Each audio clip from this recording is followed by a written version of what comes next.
during the thing because I've taken Stephanie on holiday. I'm working actually. I'm doing storytelling down the road, but we've gone to a nice hotel so I can pretend I'm on Lovely. holiday.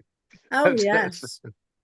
Absolutely. Got to make the Oh yeah, most of that, we'll listen Stephanie. to it. Anyway, ladies, I've been doing the same story. I've had different audiences all day.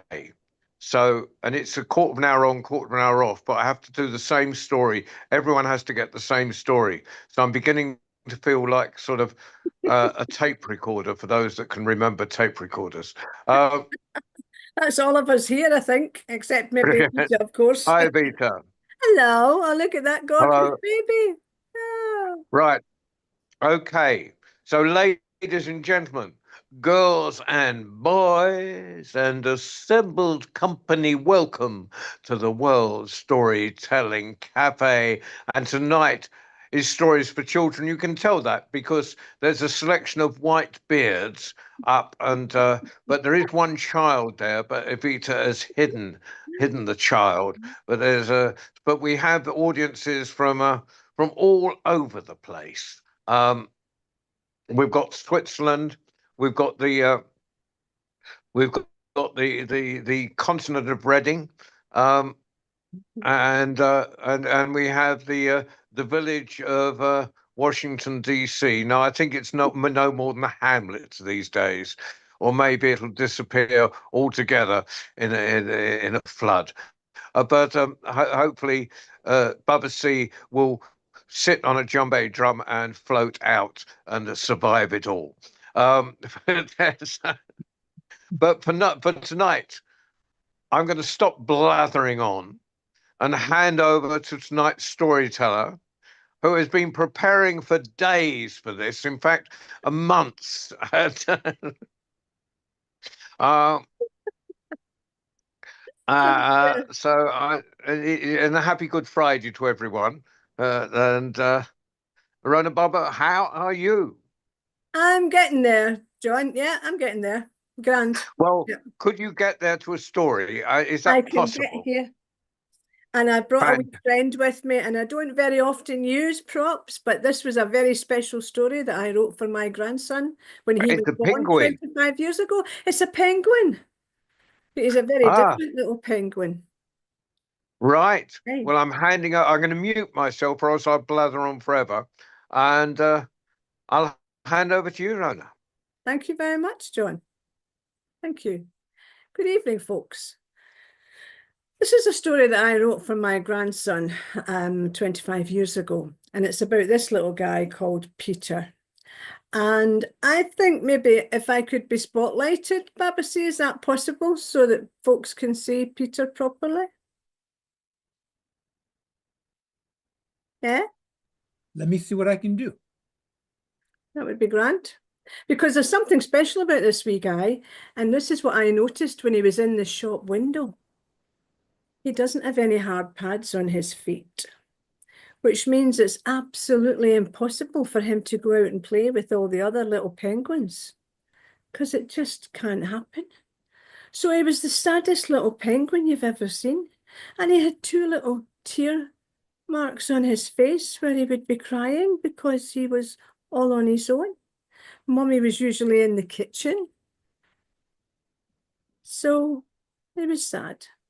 But it wasn't all bad because he had a couple of really good pals. He had Simon and he had Dee. Now, Simon was one of those lads, and we all know one, don't we? Where he just won't take no for an answer.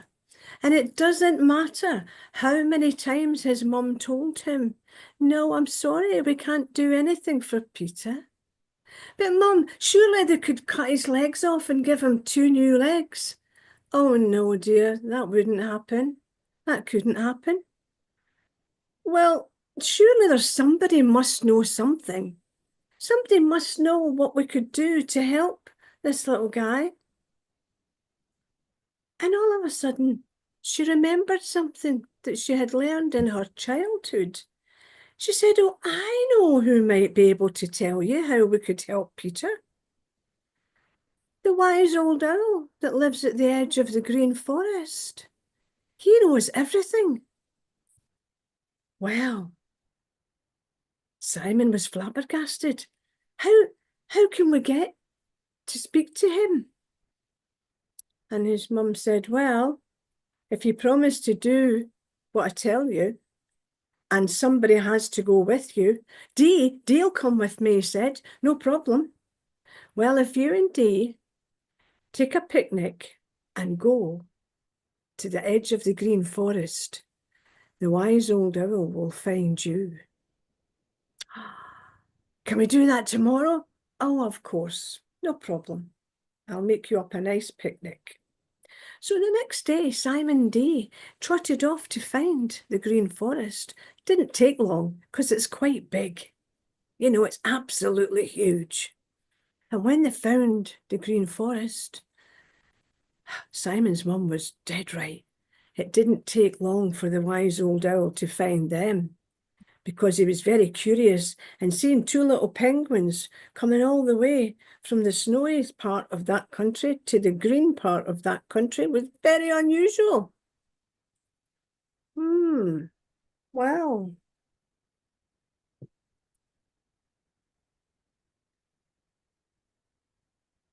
what do you want? Oh, well, what, boy? Well, what? Well, we just wondered if you could maybe help our friend Peter. He's got a bit of a problem. Oh, to which problem are you referring? Because that's the way owls speak. To which problem are you referring? Well, you see, and he held up his little feet and he said, see, my friend doesn't have hard pads on his feet like I do, which means he can't play out. Oh, yes, that is a problem indeed. Well, all your friend has to do is to make a wish upon his star. And his star will help. His star? His star? My friend has got a star? Oh, don't you boys know anything? Everybody has a star in the sky. The day you're born, the star appears in the sky and it stays there until the day you die. Does that mean I've got a star, said Dee? And me too, Simon said. Yes. Oh, when I go home, I'm going to make a wish on my star. I want some new football boots. Excuse me. Isn't this a problem about your friend? Oh yes, sure, of course. We'll go and tell him first. And if you don't mind, we'll go now. I don't mind at all, said the wise old owl, because just in case you didn't know, I should be asleep right now. And he put his wings over his eyes and he went back to sleep. And the boys rushed off to find Peter. And when they found him, oh, they were so excited they could hardly talk. Guess what? You know what? We've found the answer to your problem. What problem? Said Peter. He'd had it that long, he'd forgotten that it was a problem. Well, you know how you haven't got hard pads on your feet like we have? Yes, I remember. Well, you know, that you could make a wish upon your star. My star? I've got a star. Yes, we've been to see the wise old owl, and he told us if you make a wish upon your star, then the problem will go away. Oh, I've got a star. Oh, don't you know anything, said Simon. Everybody's got a star. The day you're born, it appears in the sky, and it stays there till the day you die.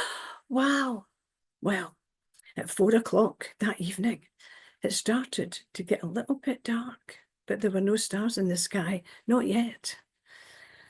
Everybody was out there, Peter and his mum and dad, and all his friends and the neighbours, everybody all cheering on for Peter to find his star. And they appeared in the sky, one after another, tens, hundreds, thousands of stars. And Peter looked up and he said, Mum, which one's mine? She said, I don't know. Oh, Simon, which one's mine?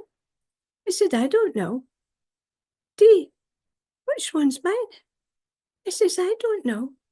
And his mother said, just ask Look up into the sky and ask your lucky star to appear. So he looked up and he saw all these stars and, are you my lucky star? Nothing. Are you my lucky star? Is it you? Is it you? Is it you, my lucky star? Could you be my lucky star? Are you? Oh, Mum, this doesn't work. Hold on a minute. Are you giving up already? No, Mum, but I mean, my lucky star's not there. She said, of course it is. Just keep trying. You don't give in that easily. When you want something, you have to keep trying. Oh, is it you? Is it you? Are you my lucky star? And then he suddenly saw that one of these stars was shining brighter than all the others. And he said, it's you. You're my lucky star. And sure enough, she came zooming across the sky, dropped out of the sky and landed right at Peter's feet. Ooh. Do you think my feet are all right now, Mum? His feet were just the same. It wasn't that. Oh no, that didn't work. And the star suddenly spoke. She said, Peter, put me under your pillow tonight and everything will turn out right. He was so excited. He was so excited that he couldn't sleep. And when he jumped into bed and he put the star under his pillow, it took 3 stories for his mum to get him to sleep. And the last one was quite a long story, but he eventually fell asleep. And when he woke up in the morning, oh, he looked under his bed, in his bed, looked at his feet. Nothing had changed. Mom, it didn't work. She said, have you looked under the pillow? No. I looked under the pillow and the star was gone, but there was something else there. What else could it be? It was a little bag, a little red bag, and it had a penguin on it. And he said, that must be for me. And he looked inside. Oh, you'll never believe it. Oh, wow, wow. Oh, wow. They're wonderful. What's in the bag, Peter? Oh, what's it? Peter, what's in the bag?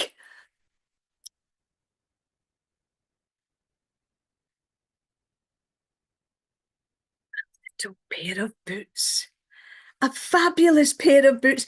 They had Velcro fastenings. Victoria Beckham's never had anything like this. These boots are fabulous. Look at them. Wow.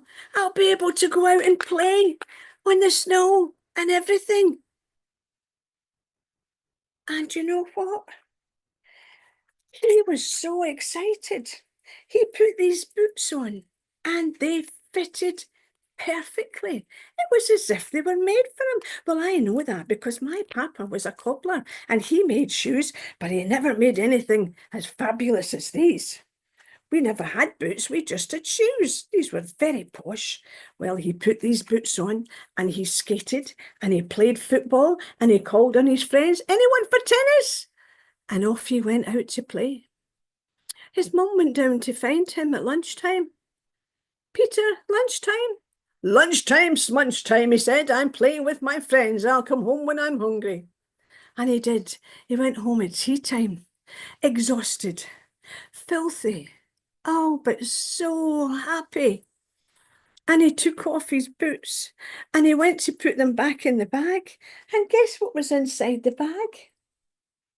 A very posh pair of shoes for Sundays. Look at this. Aren't they fabulous? He had now new boots and new shoes. He was the happiest little penguin in the world. And that night, when he went to go to bed, he knelt down to say his prayers. Bless Mummy, bless Daddy, bless everybody. And his mum said, I think you've forgotten somebody. No. When he went through all the names again, she said, oh, come on, sweetheart. What happened today? Yes, I got my new boots from my star. I'll thank my lucky star. And he did. He looked up to the sky and he spotted her shining brighter than all the others. And he said, thank you, my lucky star. And he was going to sing her a little song. Have you any idea what that song might have been? I hope you have, because you're going to sing it with me right now. Twinkle, twinkle, little star, oh, how wonderful you are. Up above the sky so blue, bright and diamond in the sky. I forgot the words, but it doesn't matter. Now we'll go and have a little chatter. Bye-bye, Peter. Bye-bye. That's the story of Peter the penguin. Now, I wrote that story on a 5-minute journey back on the car with my daughter, Alison. Hi, Ania. When my grandson was just days old, we had gone into the Trafford Centre. I call it the traffic centre because it's just full of traffic. And she went into the shop to buy him his first teddy bear.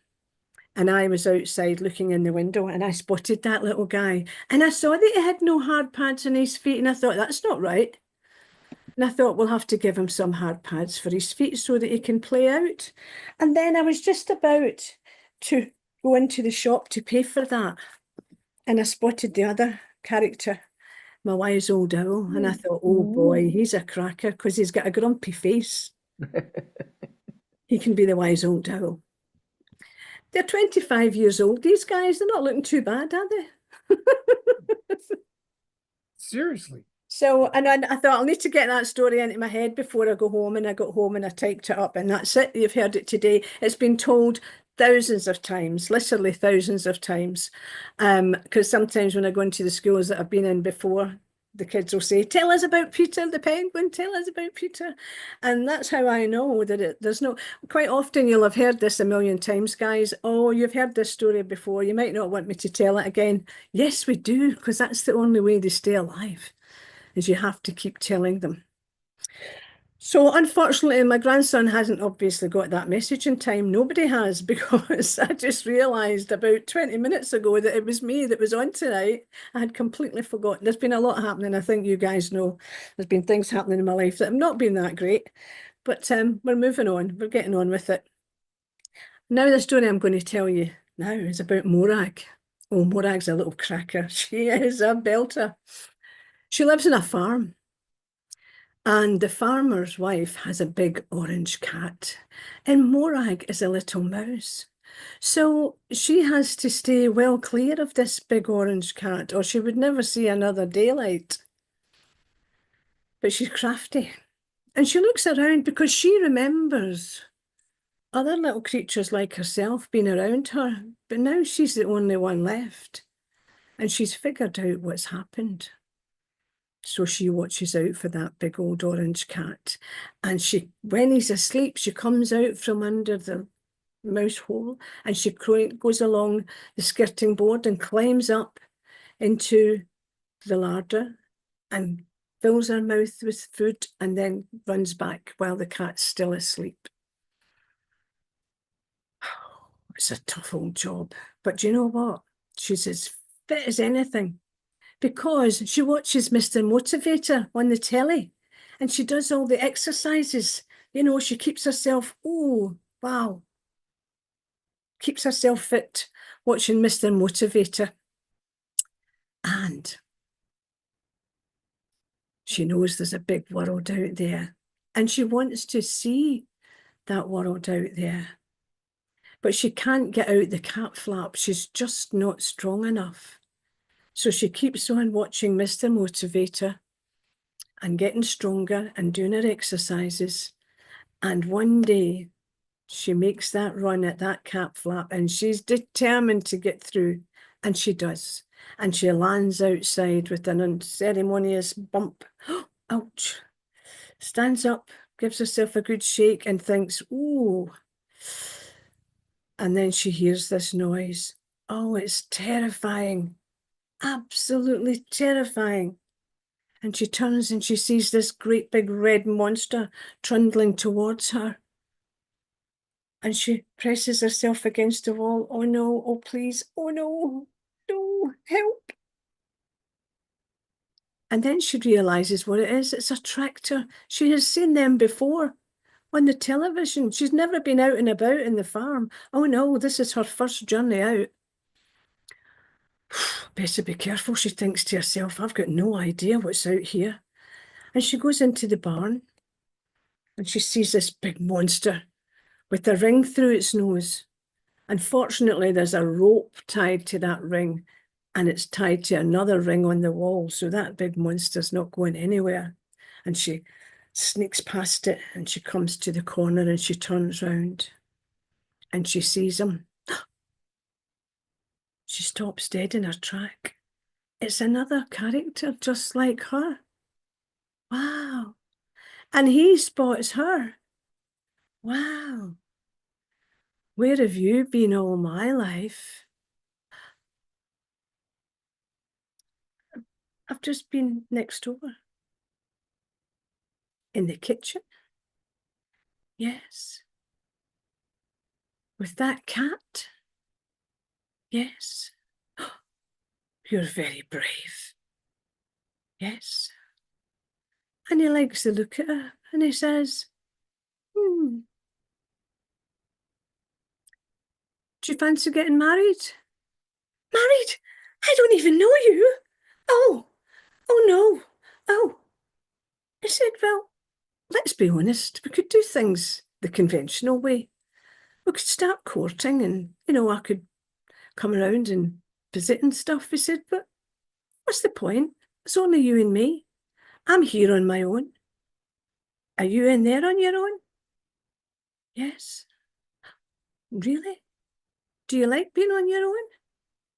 No. Well, why don't we get married? And she thinks about it.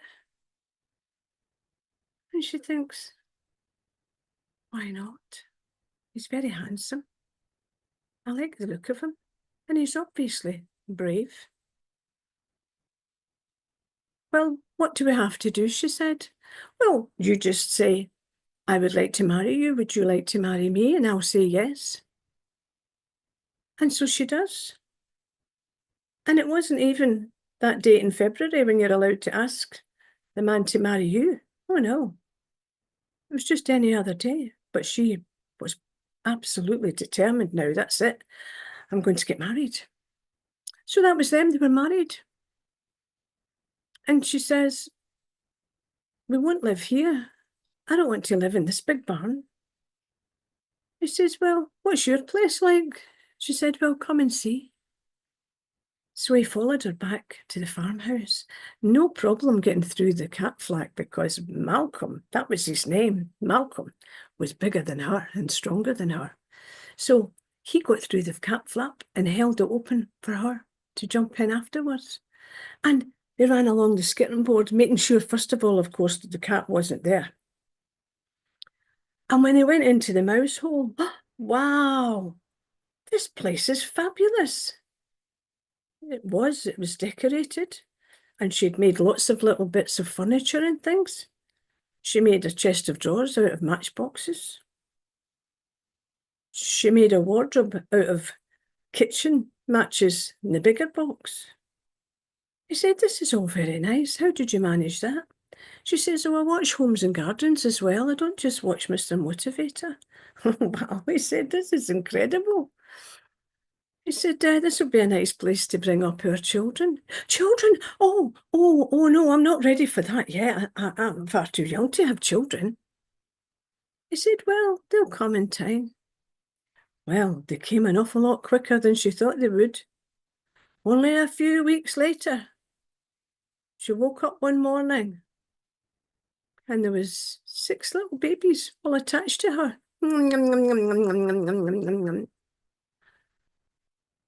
Ah! Malcolm, are these our children? I said, yes, dear. Aren't they wonderful? Now I'm going to have to go and get some work because I'm a man with responsibilities now. What? You're going to leave me? She said, not for good. I'm going to go and find some work and then I'll come back. But you're going to leave me with all of these children to look after. He said, oh, you'll manage, you know. You women are made for it. Not a problem. And the next thing, Malcolm was gone. And there she was with her 6 little babies. Feed me, mummy, mummy, I'm hungry, mummy, I'm starving, mummy, I'm always hungry. Oh, mummy, please, food, food, food. She ran back and forward and she had to wait till that cat fell asleep every time. But it was easy to know when he was asleep because you could hear. And when he was asleep, she would run round it and run round the other side and climb up onto the ladder and get as much food stuffed into her as she could and some in her little paws, and she would run all the way back. But one day, she never got back because the cat woke up while she was still in the larder. Oh no, what am I going to do? And the children were, Mommy, Mommy. And the oldest one said, shh, we have to be quiet. I mean, he was only 15 seconds older than his little brother, but that didn't matter. He was still in charge, he said. You've got to do what Mummy said. We must stay here and be quiet and behave. But I'm hungry, but I'm starving. And Dominic was the cheeky one. And he was the one that was determined. I'm going to find, Mummy said, something's happened. Well, the others couldn't put him off. And he went and he watched for the cat. And the cat was awake, but it was turned the other way. So he snuck along, skirting board, along the other skirting board, and was just about there when the cat turned round and spotted him. And he tried to run back to the mouse hole. And he didn't make it because that cat's paw came up and just was about to land right on his head when Mummy Mouse come flying through the air and landed on top of the cat's head and distracted him just enough that they could run as fast as they could back into the mouse hole. Oh, my word, she said. What does it take to get these children to do what you're told? You were nearly, Dominic, you were nearly killed. What am I going to do with you guys? You have to learn to listen to what I tell you. I told you not to move, not to come out. I'm sorry, Mummy, but I was just so hungry, and I'm still so hungry. She said, well, I haven't got any of the food now. I had to drop it to come and rescue you. Now listen, that cat knows we're here. And if we're ever going to get out of here, or ever going to be able to stay here in one piece, this is what you have to do. She whispered to them. Have you got that now? Yes, Mummy, yes, Mummy, yes, Mummy, yes, Mummy, yes, Mummy, yes, Mummy. Now, I mean it. You must do this. We've got to hide now. And sure enough, the scraping started. The cat was at the mouse hole. He was trying to make it bigger. He was trying to get into the mouse hole. And he was making good inroads. He had made it twice the size it was in a matter of 15 minutes. Morag took her children in behind the stove, in behind the big pipe there. Now she said, don't do it till I tell you. But when I tell you, this is what you have to do. And she whispered again. Now, when I say 3, and the next minute there was a noise, and it was a thud, and one shoulder and one paw was through the hole, and they could see an eye staring through at them. Oh, so they all squeezed round the pipe again and hid. But the cat knew they were in there, and he wasn't giving up, and he kept coming. And then the next thing, his head was through, and he was squeezing and squeezing to get his other shoulder through. And Morag was like, shh, shh, children, not a sound, not a sound. But he'll find us, Mummy, but he'll find us. Shh. And the next minute, the cat was through. And he crawled over, and there was nowhere else for these little mice to hide except behind that pipe. So he got closer, and he got closer, and his whiskers came round behind the stove, and then his nose. And Morag said, 1, 2, 3. And just as he faced them, all 7 little mice went, whoa, whoa, whoa, whoa, whoa, whoa, whoa, whoa, whoa, whoa, and barked in his face. And he got such a fright, he flew out of there, flew out of the mouse hole, flew through the cat flap, disappeared over the hills, and has never been seen since. So Morag and her children went out into the kitchen, and they had a party. Oh, you better believe it. They partied. The next day, who should return but Malcolm? He came through that cat flap with a jaunty little cap on his head and carrying a bag under his arm. Morag, where's the cat? Oh, she says, me and my children. We saw it off. Really? Oh, I knew I could trust you. I knew you would be a wonderful wife and mother. Well done. And I've got some presents. I've got some sugar people for my little mice. And I've got a little ring for you. And he had the tiniest diamond ring you've ever seen. And she put it on her little claw. Oh, she was so happy to see him and to have him back again. You're not going to go away again, are you? You won't have to. We'll be able to get food now that that cat's not here. He says, well, probably the farmer's wife will get another cat, but in the meantime, we'll just enjoy ourselves. We'll just party because I've got the cleverest wife and the most wonderful children. And do you know what made Morag the cleverest wife? Because I've just told you. She taught her children that there's nothing more impressive than learning a second language. Thank you, folks.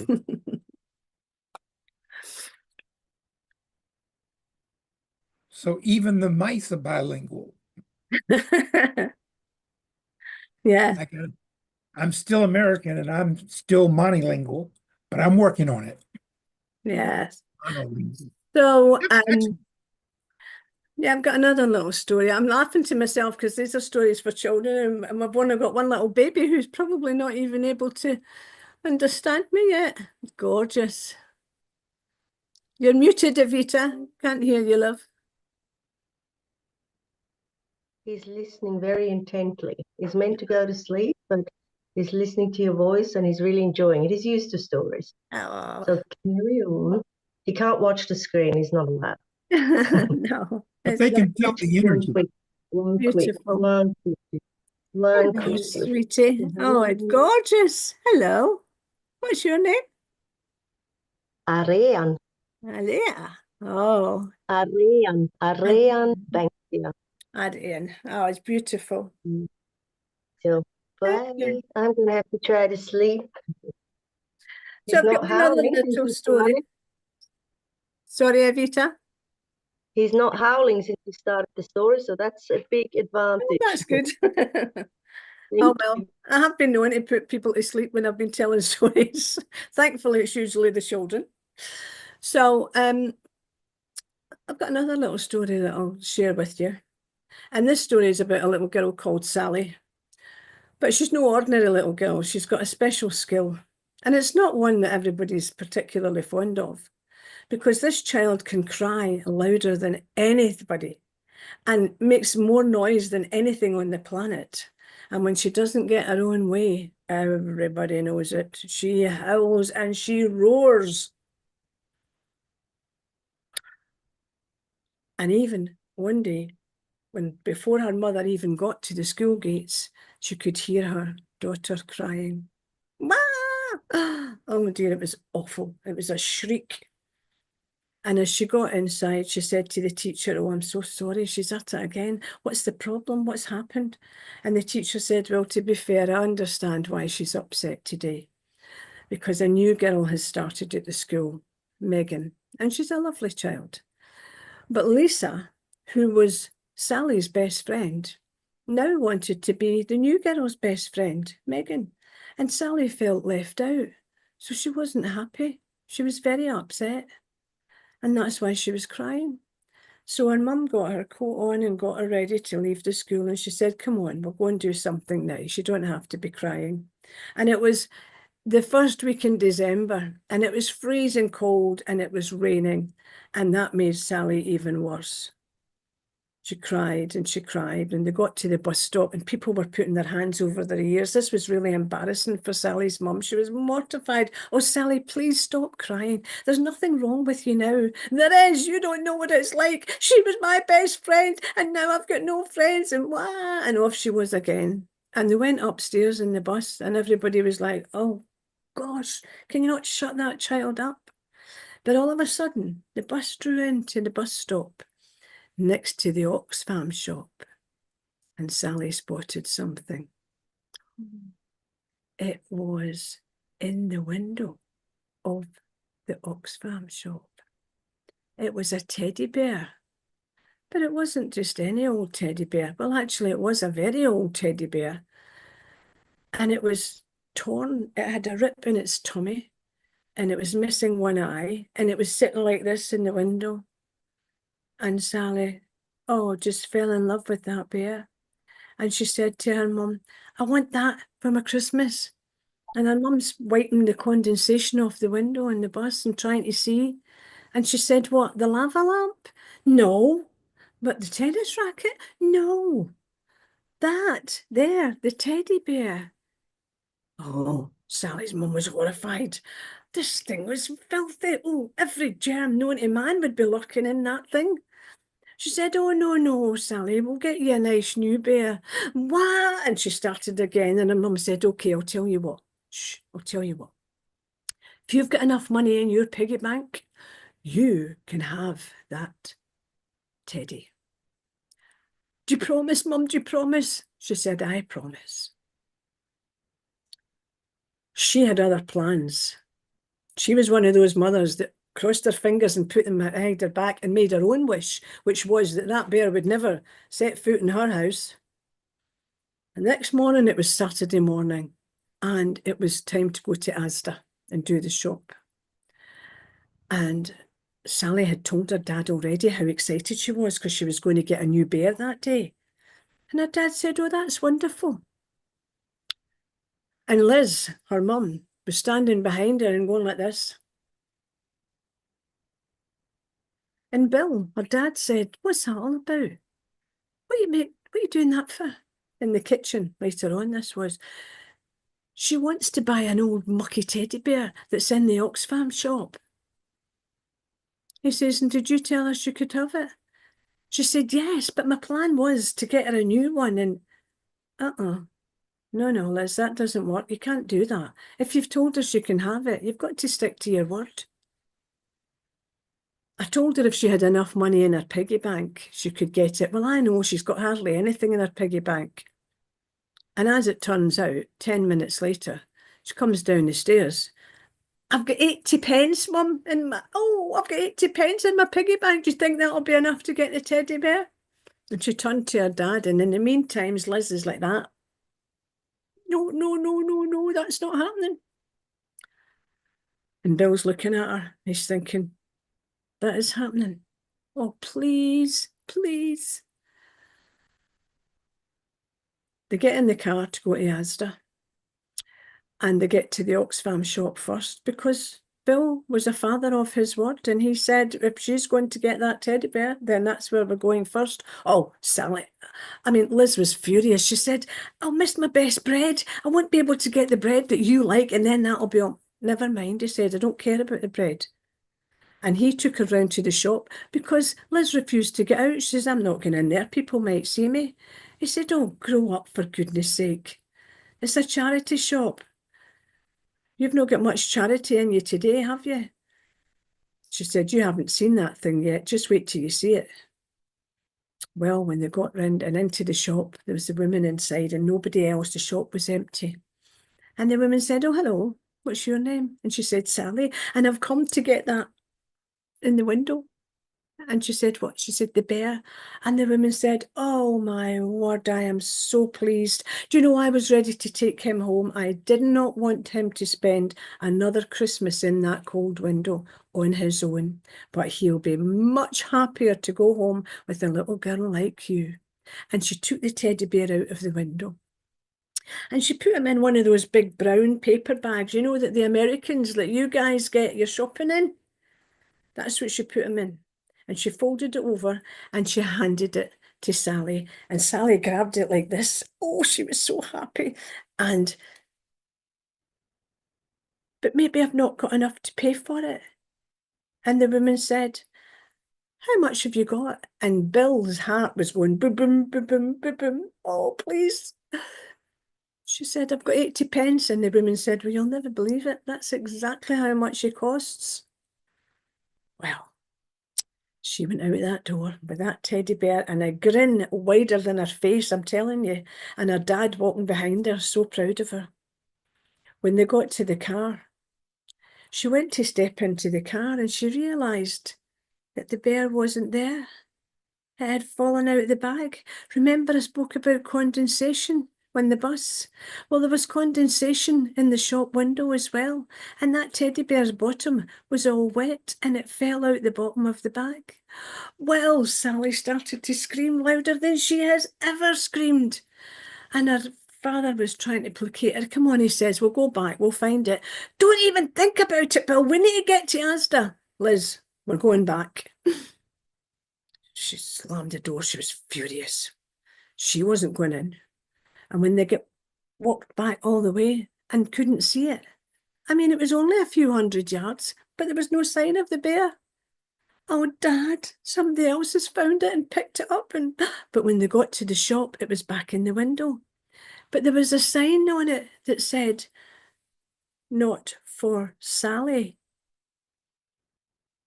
That's what she thought it said. S-A-L-A. Oh, Daddy, I can't get it because it said it's not for me. That lady thinks I just chucked him away. And her daddy said, no, sweetheart, it says not for sale. She knows you were coming back for it. And just at that minute, as they reached the door, the woman opened the door and she said, I knew you would be back. And do you know what? No sooner had I let you go than I realised because he was a wee bit wet at the bottom, he might fall out that bag. But I was too late. You were gone. And the car was parked just right down the corner, but the lady never knew that. Anyway, she said, I'm going to wrap him up better for you now. And she took a rather grubby-looking towel and wrapped him up in that. Sally couldn't have cared less. She was like, oh, they're there, my wee son, they're there. I'm going to call him Max. And the woman said, that's a great name for him. Well, when they got back to the car, Liz was apoplectic, not only about the teddy bear, but what is this thing that it's wrapped in? They went to Asda. That was quite, nothing remarkable happened in that journey, except that Liz told her husband that anything he was buying for that teddy bear he was paying for. And he said quite happily, yes, I will. And she actually managed to get the bread that she wanted. So everything was working out fine for everybody except Liz, because this teddy bear was coming into her house and she was not happy.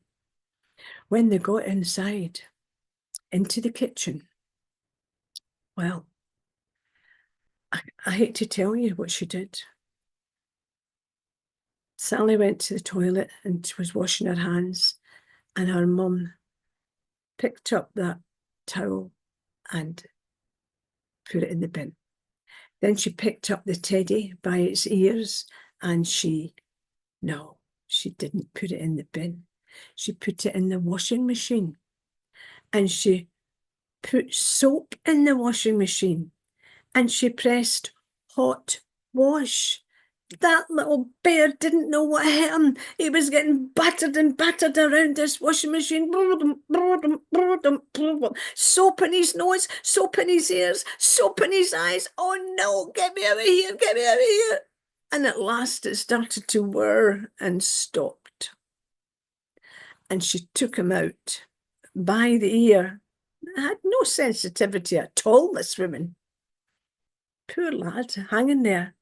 And she looked at him and she thought, well, at least now he's clean. And he looked back at her with his one eye when he saw her opening the door of the tumble dryer. Oh, please, no. Oh, please, no. Don't even think about it. But she did. She chucked him in the tumble dryer and she pressed hot fluff dry. And he went round and round and round and round. Oh, get me out of here. My nose is burning. My bottom's burning. Get me out of here. Ah. And the next minute she opened the door and he collapsed in a heap in her hands. It wasn't over yet. He was clean and he was soft and he was fluffy. But he was still ripped and he had lost even a little bit more of his stuffing in the washing machine. So she got out her sewing box and she brought out these old socks and she stuffed them inside him. And then she got her needle and her thread and she threaded that needle. And oh, Max saw it coming towards him and he was like, oh no, oh no, oh no, ouch, ouch, ouch. And she stitched up his belly and she stitched his arm where it was coming away. And then she found a brown shiny button in her box and it looked very like Max's other eye. That'll do, she said. And she stuck it at his eye and then she took the needle and he was like, no, oh no, oh no, oh no, ouch, ouch, ouch, ouch, ouch. But when she was finished, wow, he could see so much better. He said, this is great. I can see through this button. It's not even a proper eye. This is magic. She tied a ribbon round his neck.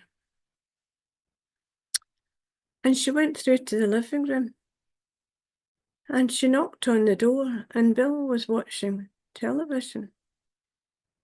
And Sally was at his feet. And he said, this better be good because I'm watching the football and it's Manchester United versus Liverpool. Well, she says it is good. And she held the bear round. And both of them looked at it. And Sally's face dropped. I don't want that one, Mum. I want Max. She said, this is Max. I've just given him a makeover. No, that's not Max, she said. She said, come and look closer and you'll see. And Bill got up off the chair and forgot about the football for a moment, and that takes something. And she saw. Sally could see that he was stitched up. She could see that he had a new eye. It really is Max, Mum. Oh, thank you, he looks wonderful. And she tied the little bow at his neck. Thank you, Mum. She took him into school on the Monday and she showed the teacher, and the teacher said, do you know what? I think Megan and Lisa are going to be delighted when they see your Max. Yes. And you know what? He was allowed to stay in the school. He became the class mascot and he made the fourth friend for Lisa and Megan and Sally. And you know what? They all lived happily ever after. But you know what else? I became quite unpopular with some of the mums at the school because I said to those children, the next time you're out shopping with your mum or your dad or your auntie or anybody, get them to take you to the charity shop and find an old bear and take him home and save him. The kids thought it was a great idea. The mums, not so much. Fantastic. What a wonderful evening. Thank you, John. I'm just sorry there are not a few more people to see it. Oh, no, there will be lots. There'll be lots because people watch it in retrospect. They watch it on Facebook. They don't come on live. All There's right. only the select few come on live. The people who Select refuse to few. grow up, like Bubba C and Bob. Nice to see you, Bob, and Rita, Yeah, and good to see everybody. and Mike, and Ania, my little friend, she works with my son. She's a great kid. Yeah. Yeah, Evita cheats. She borrows a child. But Oh, so that's not your little one, Evita.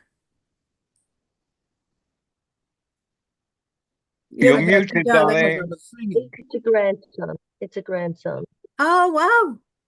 Well, I Oh, wrote that he's story, got as his I told you, that first one. I wrote that for my first grandson. He's now 25, and I've got another 5 grandsons.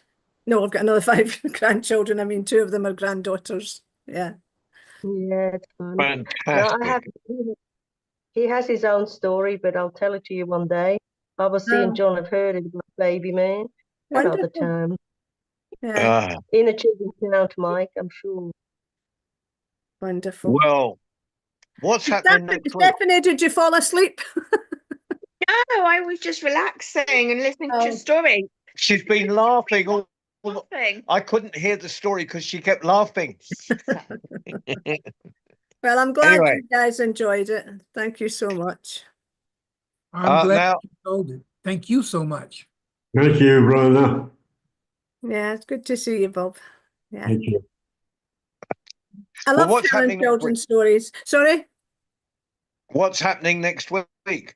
We've got Rasheen on as the storyteller for next week. Oh, she's great, Roisin Murray. I know Roisin. We go back a long way. Her and I used to be fellow directors of the Society of Storytelling. Oh, God. 2007, 2009, something like that. Yeah. She's great, Roisin. So we got two well, we have 2 past directors then, Yes. 1 week after another. Fantastic. We have it's a legacy. It is. So As is the uh, whole storytelling thing, we've got to keep it going. I saw that message that Evita put in. We must keep telling the stories. Because kids now absolutely. feel for them. I really feel for them because they've missed this, you know. This is a whole generation now that haven't really. This is a blanket statement. I know some kids still get them. Ours do. Yours will. Your grandchildren, my grandchildren. But there are so many kids who don't. And they don't have the empathy because that's where you learn it. You know, you learn it from your parents and from the stories that they tell you and stuff. So we've got to keep it going. We must. I must have had 500 children through the tent today. I Wow. think I Oh, did. fantastic. But do you know what, John? See that telling the same story? It's not a bad idea because when I was still working in the schools and I used to do 5 schools a week, people don't believe this because I never went in just as the storyteller to tell one story and then leave. I would go in with a plan. I would choose the schools that were failing. You know, we have a programme here and they write up at the end of the year which schools have done well. And you'll have this in your territories as well, I'm sure. And which schools are not doing so well. And they call them failing schools, which is not a very good title. But I would contact them and I would go in and say, look, I've got the answer to your prayers.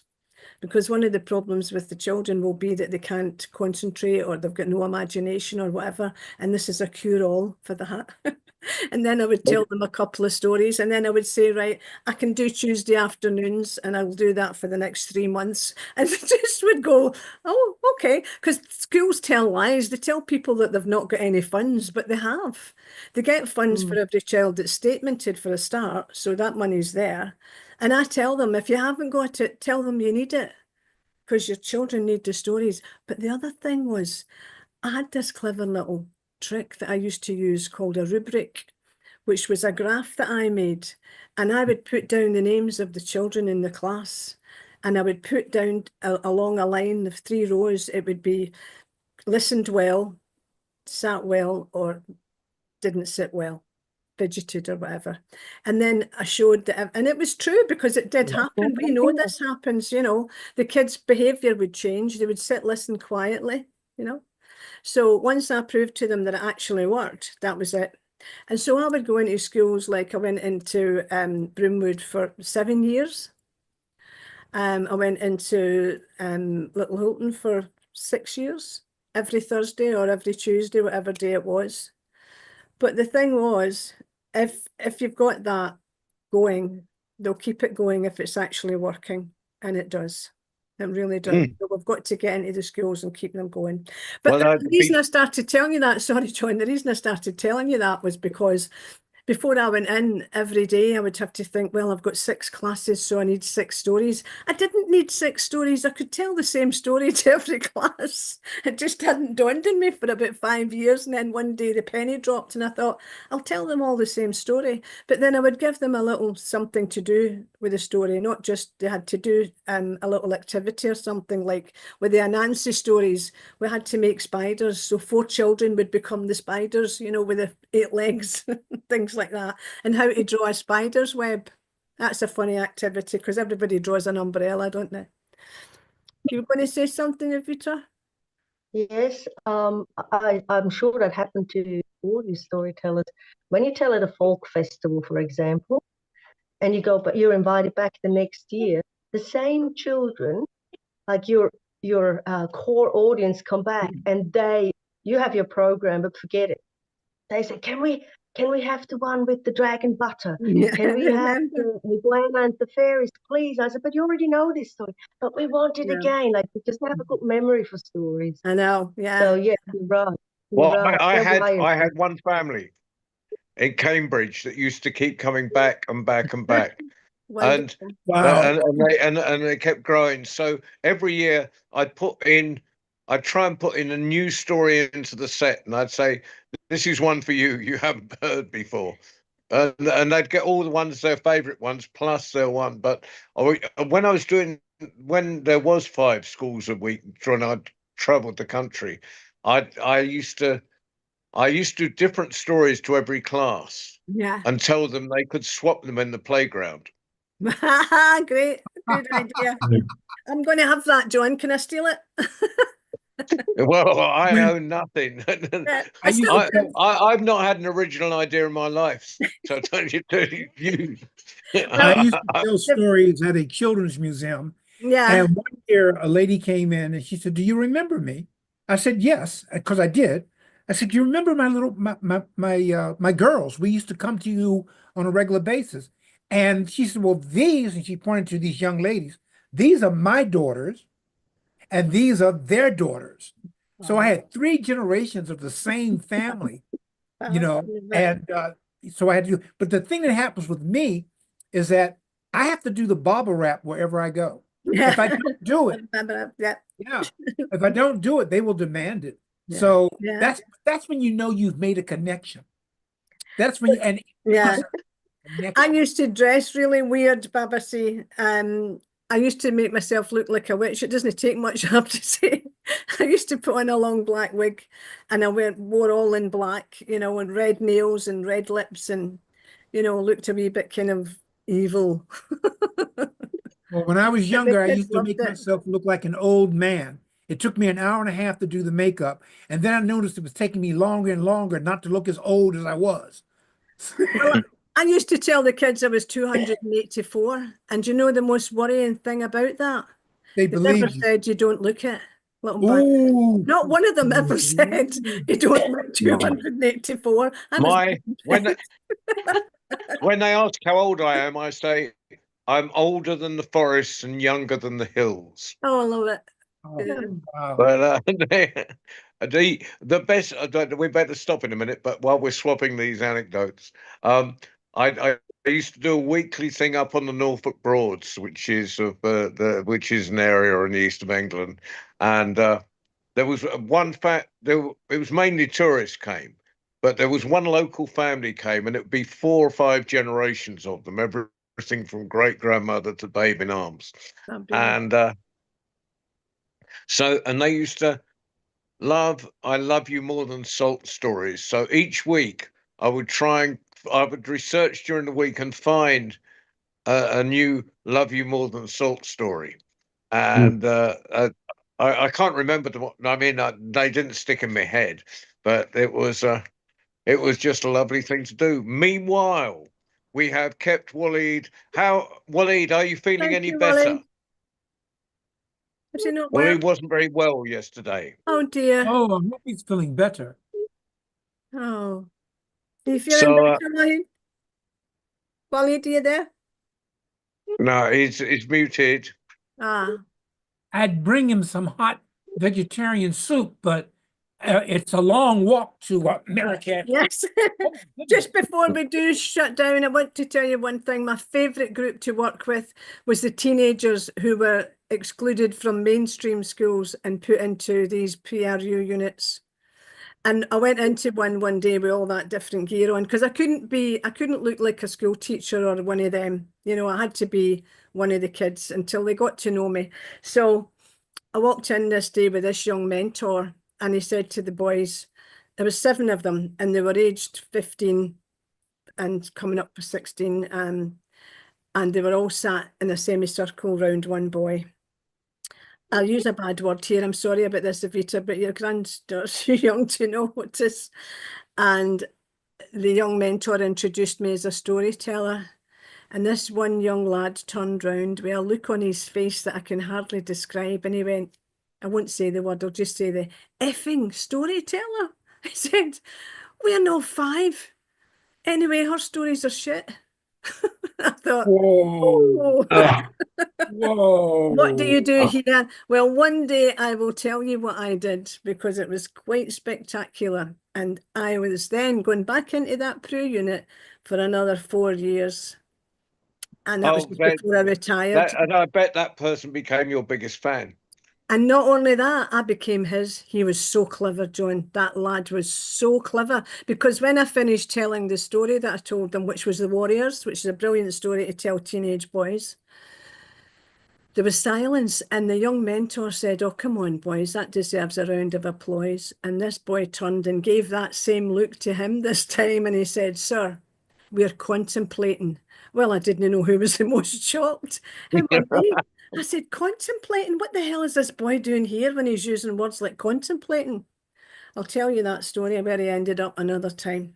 But anyway, thank you so much for allowing me to. Well, I must finish with a PRU one, or it's a children.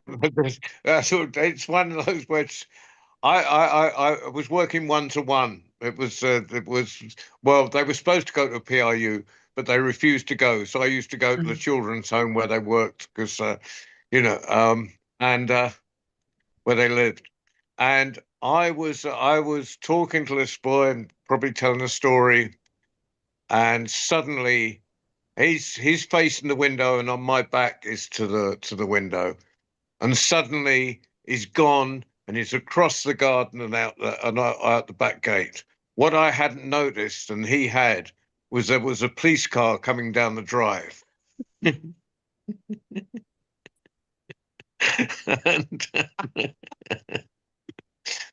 on that note, boy, you elders have a lot of stories to tell. I'm glad I'm here to learn from you. Yeah. Grand, right. absolutely. Anyway, it's been a great Rona. It's been so good having you on. We've not had an anecdote swap. The personal stories are coming. I forget when. Vita, when are the personal stories? Is it next Saturday? I'll have a look. I've got the programme now. It's on here, isn't it? If you scroll down. Yeah, I think so. You're muted, Evita. That's a rare thing. Me muted. When are the personal stories? Next Saturday. I think saying Baden had made a whole worksheet, like a whole document of what's when. But let me have a look. I'm in here, says Rona. No, I think while she's looking, let me sneak a real quick thing in. Years ago, when my beard was black and I had hair under here, I used to go to senior citizens places and do shows. And I did this show, and the senior citizens really enjoyed it. And I was leaving, and the lady who hired me said, you know, Miss Matilda and Mrs. Henrietta, they like you. I said, well, I like them too. No. They like you. I said, but they don't know that this is all makeup and a hairpiece? What? Are you serious? I said, yes, took me an hour and a half to do me a favor. Do not tell them that I'm young enough to be their son. Do not tell them that. Let them continue thinking I am Joshua Freeman, the ageless elder. And to this day, as far as I know, they never learned. I think I was like in my mid-20s, early 30s, and I'm performing for people in the 60s and above. But anyhow, I had to throw that in real quick. Still looking. Oh Okay, yeah. Aviva, have you got the schedule? Yes. The next story swap is on Saturday, April the 26th, 3:30 p.m. UK time. 3:30 in the afternoon UK time. So Aussies and Far Easterns can get there. I gotta go. Right. On that note, Yeah. I think we all better Thanks. go. Thank you so Thanks much. for Bye, flying magic everybody. carpet. Thank you, Rona.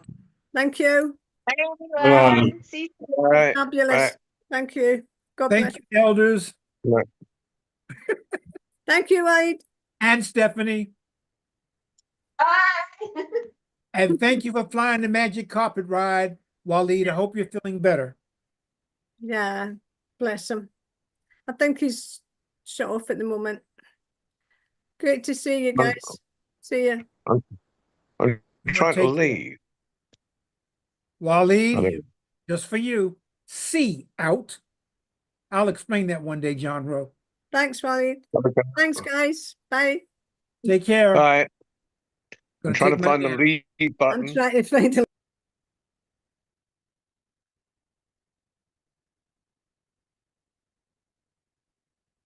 See out.